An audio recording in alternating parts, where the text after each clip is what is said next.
Presented by Jyotish recording studio धाबजिया।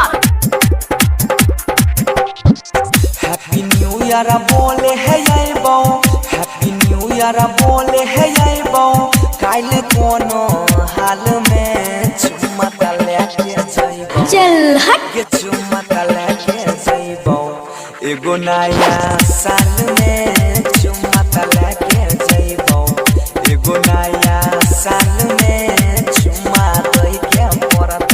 अच्छा अच्छा अच्छा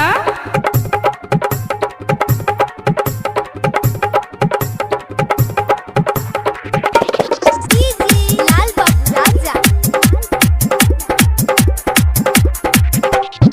सब दिन ठकलेंगे छौरी छिए कवना हाल में, नया साल के चुम्मा लेबो तोरा गोरे गाल में।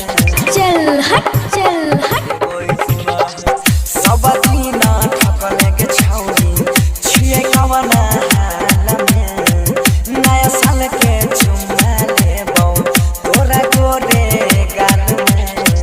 झुमका निशानी हिला के, झुमका निशानी हिला के, ये बोताता काल में चुम्मा दई के परता, गे चुम्मा दई के परता। इहो नया साल में चुम्मा लेने बिना के न जाइबो, गोरी तोरा ई गाल में चुम्मा लेके जाइबो। अच्छा अच्छा अच्छा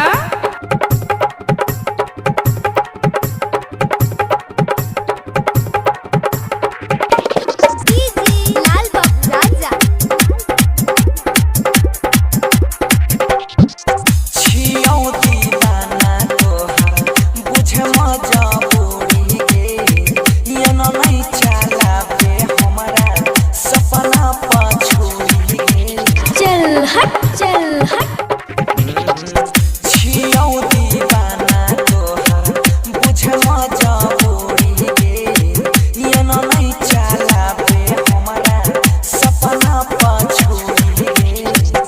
आई लव यू बोल दहीना, आई लव यू बोल दहीना, अभी फिलहाल में चुम्मा दई के परता, गे चुम्मा दई के परता।